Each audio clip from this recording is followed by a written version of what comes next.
Believe it or not, it's been 1 year since I bought the McLaren 765 LT, and we're going to go through everything I like or don't like, what I've spent, what it's cost to own, what upgrades I've done, and overall, if I think it's worth a $400,000+ price tag.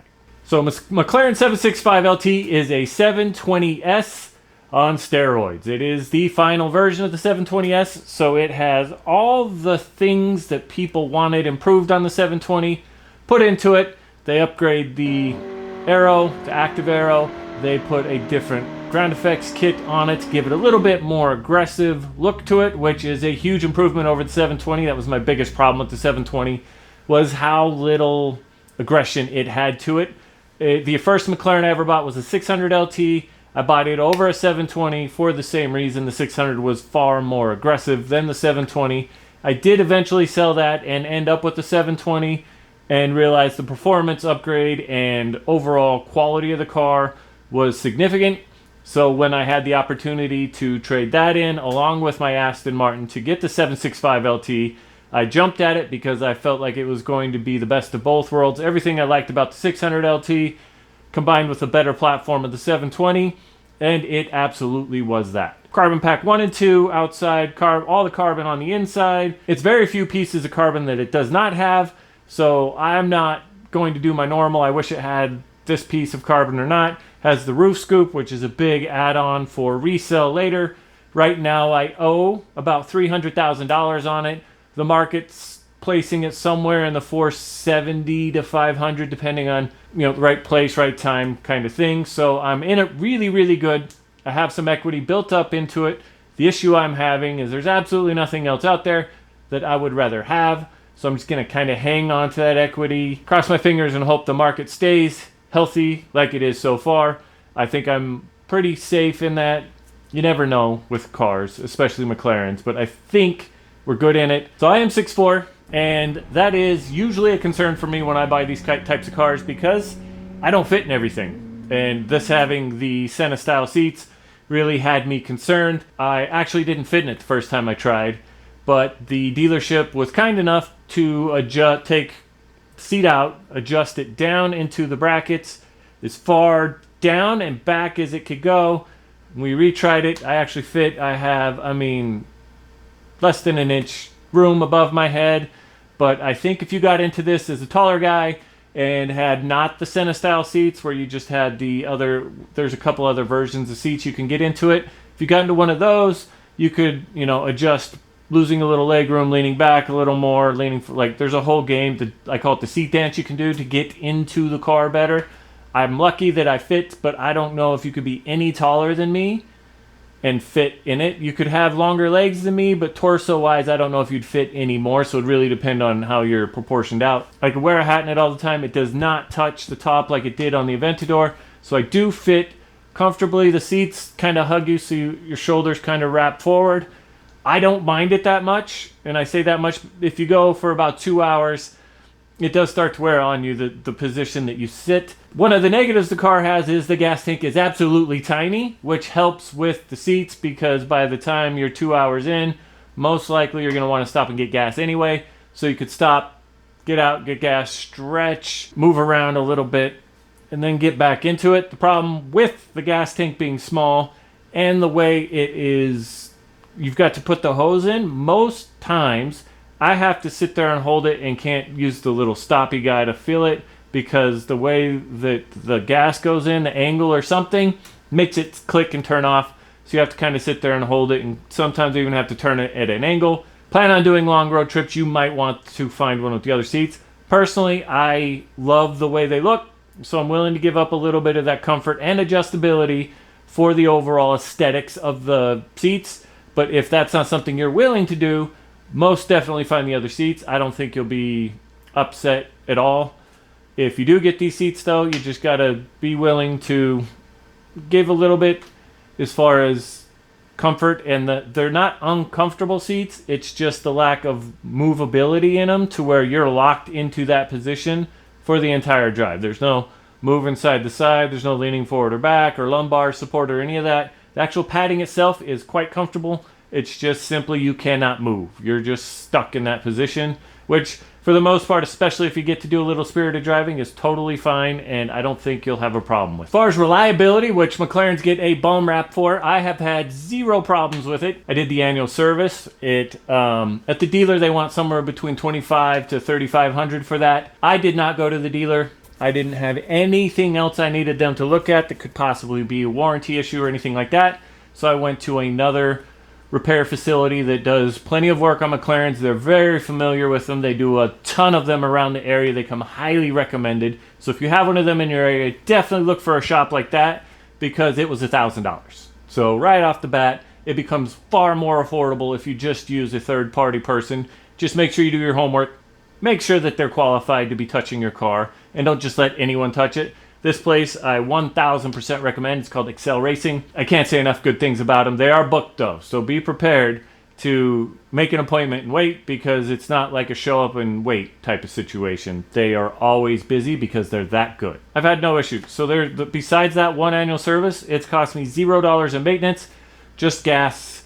Like I said, it's a smaller gas tank, so you're filling up a lot, but it's not an incredibly large amount you're putting in. It's not like, when I fill up my Raptor or something and it's triple digits. It's always a reasonable amount. It's like 12, 13 gallons, somewhere around there, I think. Other than that, I have spent $0 maintaining this for the year. The only thing I have done is upgrade the exhaust. The factory exhaust sounds really, really good. It's just a little too quiet. I looked around and figured out that I want to go with Inconel exhaust, but I did High Flow Cats. It's a Brooks race exhaust. Absolutely sounds amazing. They build the best exhaust around, I think. It sounds better than Gintani. You name it, it's better. I get a lot of people asking, is it that much better than a 720 in my comments? Absolutely it is. I mean, they get a little boost in horsepower, and that's where everyone wants to go, is horsepower. Horsepower these days isn't the be-all, end-all. The overall driving experience is significantly better. I'm sure you could tune the 720 to match this, but it comes with it, the gearing tuned a little different to where you feel like you're more engaged. 720 had very long, consistent gears, which it drove really nice. Don't get me wrong. I'm not saying anything negative about the 720. 765 gears are a little shorter down low, where you get to use them more, so you feel like you're shifting, getting a little more pops and bangs while you're driving around. It is a little bit stiffer than the 720 for a ride. If you've ever driven an LT, you know they are just a little stiffer because they're the race-inspired cars. Mine has the no carpet package with just exposed carbon everywhere inside, and it makes for little rattles and things that I could see being problematic for you if you want a quiet car. If that's what you want to do, get a 720, put a body kit on it, tune it up, you'll have the same car basically. But for me, being the limited build, mine's 141 of 765. That's a really cool thing that they actually don't say one of, and you never know your number. I think it's really cool they numbered it. It drives pretty much all around better for what I want from a car like this. I'm not looking for it to be the smoothest, quietest ride. There are so many other cars you could get. The Aston, for one, was spectacular with that. I wanted the raw feel of like pretending I was in a race car, but getting to daily drive it. And yes, you can daily drive it. The frunk on this thing is huge. Went on multiple trips with my wife. We both take a bag because she has to bring everything in our bathroom to make sure it fits. Her giant suitcase, my bag with clothes, both fit, no problem.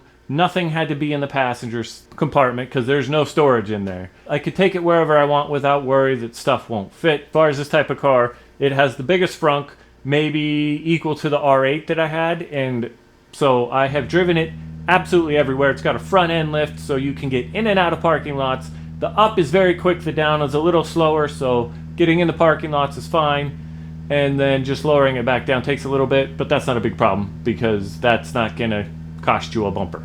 So overall, absolutely could be a daily driver, which is a lot of people's concern. It gets a little frustrating in traffic when you have such a beautiful, fun car that wants to just go. I live in South Florida. We get warm temperatures consistently all year. It's hot, it's humid. Cars overheat quite frequently here. Never had a problem with this. It's always stayed within, like the hottest it's ever got when I'm driving hard, and it still didn't overheat. It is very good at cooling itself off, so I don't think that should be a worry for you either. Even though I do fit, it is a little hard sometimes if you get too close to a stoplight to be able to see if it's green or not. My 720 had the glass on the roof, so sometimes I could lean back and look through that. This does not, so sometimes I'm hunched over like that. But that, again, for a tall person, that is pretty much par for the course. Let's go through just everything this car cost me. I did give you how much the annual maintenance was for me, which was $1,000. If I would have done it at the dealer, it's going to be between $25 and $35. The payments for the car are $6,100. The insurance cost me about $135 a month. The exhaust cost me $12,000. Didn't have to do that. It was an optional upgrade, but beyond that, that's what it cost me. I haven't had to do tires, I haven't had to do brakes, I haven't had to do anything else yet. So reliable, so much fun, absolutely a blast to drive. So what do I not like about it? It does not have Apple CarPlay or Android Auto. And yes, I do know there is a special 3D printed mount. I had one for my 720, but iPhone went and changed the plug, so the thing that I paid for to plug the phone into it to keep it charged made it so that's garbage now. So that's in the trash. I did order a third-party company who sells an add-on to turn it into having Apple CarPlay and Android Auto. It hasn't shown up yet. So when I do get it, I will do a full review on that, let you know. I'm going to install it myself. I'll give you a quick rundown on that, let you know how hard that was, if it's worth it, if it's laggy, if it's not. Give a whole rundown on that, but for now, that is a huge detractor for me. It is a 2021, and it does not have something to sync your phone's maps onto it, and their maps are trash. Everyone knows it. It's okay, but just give me a spot. It's software. It didn't add weight. There's absolutely no reason for a car of this price tag. $465,000 sticker. Give me Apple CarPlay, Android Auto. I know the new stuff they've put it in, but it's ridiculous. It took them till I think the 2024 models, maybe 23 in the Artura, to get that in there. Doesn't make me hate the car. It is the most frustrating thing for the car.